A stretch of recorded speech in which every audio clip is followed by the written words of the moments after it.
नमस्कार, स्वागत है आप सभी का न्यूज 21 में। मैं हूं आपके साथ हर्षदा जोशी। अब खबरें अन्य राज्यों से।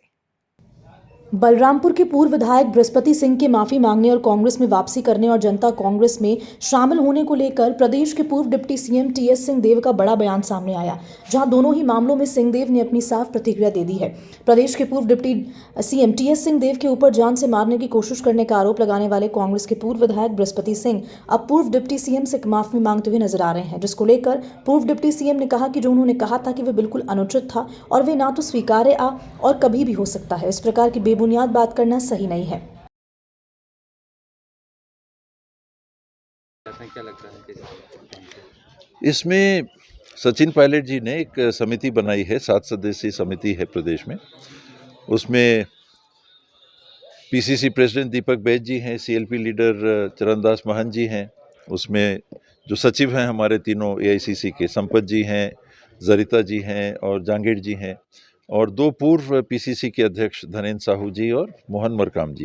तो ये 7 सदस्यीय समितियों के माध्यम से उन्होंने रायशुमारी मांगी है कि जिनके एप्लीकेशन आते हैं तो आप सुन के कि आपकी राय क्या है इसके बारे में, वो सचिन जी को अवगत कराएं, फिर सचिन जी उसके बारे में निर्णय लेंगे। तो ये प्रक्रिया है, फिर आगे देखिए क्या होता है। पार्टी क्या निर्णय ले सकती है, क्या शामिल कर सकती है? मेरे से तो किसी ने पूछा नहीं, तो मैं अपनी राय, मेरी राय देखिए इसमें यही रहती है कि बहुत जल्दी आना जाना नहीं होना चाहिए। अगर आपको अनुशासन बनाना है, चाहे वो आपका घर हो, चाहे निजी क्षेत्र हो, चाहे राजनीतिक दल ही हो, आज आपने निकाला, कल आप वापस ले रहे हो, तो फिर और लोग भी वैसे ही काम करते हैं और कहेंगे फिर तो वापस हो जाता है। तो बहुत सोच समझ के, और अवसर आ गया तो अब वापस ले लो, अब एक और चुनाव आ गया तो वापस ले लो, इसमें पार्टी कमज़ोर होती है।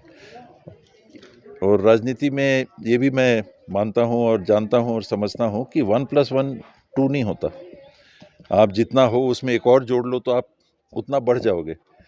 कई बार जोड़ने के लिए आप कोशिश करते हो तो जो आपकी पूंजी है उसमें टूट आ जाती है।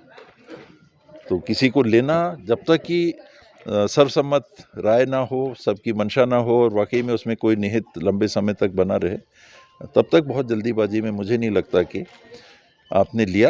एक समय दीजिए, अगर वाकई में आपको लगता है कि सामने वाले उस दरमियान उस प्रकार का काम कर रहे हैं जो पार्टी हित का है, नहीं तो आपने निष्कासित किया, वो पूरी ताकत से विरोध कर रहे हैं, तो जो आपके पार्टी में है उन्हीं का तो विरोध कर रहे हैं, फिर आपने कहा कि वापस ले लो, तो जो काम कर रहे थे उनकी मनस्थिति क्या होगी।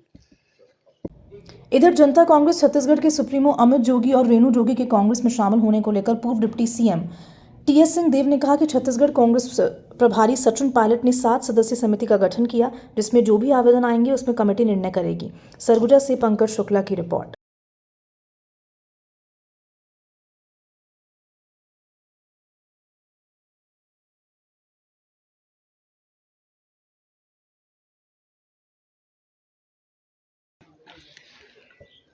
देखिए, जो उन्होंने कहा था वो तो एकदम अनुचित था। वो ना तो स्वीकार्य है, ना कभी हो सकता है। इस प्रकार की बेबुनियाद बात करना, ये बहुत आपत्तिजनक है। रही आगे की बात जो रहती है, मैं माफ़ी करने में, ये सब में मैं कभी जीवन में मैंने विश्वास नहीं किया। आप सॉरी बोल दो और फिर वही गलती करो, फिर वही गलती करने के बाद फिर सॉरी बोल दो, फिर वही करो, तो कोई औचित्य नहीं रहता। आपके मन में वाकई में अगर ये लगता है कि हाँ कुछ ऐसी बात है जो स्थायी फिर रहती है, वो भाव अगर है, तो फिर बात सॉरी कहने की कोई ज़रूरत ही नहीं है। मैंने कभी ये नहीं सोचा कि सॉरी कहने की कोई बात इसमें है। ये बचपना झलकता है ये सब बातों में। मन में आपके भाव होना चाहिए कि अगर आपको लगता है कि गलत किया, मन में भाव रहना चाहिए। और बाकी पार्टी में आने की बात है, वो मेरी नहीं है। बहुत साथी हैं राजनीति में, जब आप भाग लेते हैं या किसी भी जॉइंट इवेंट में जहां मिलजुल के काम करना है, तो सभी का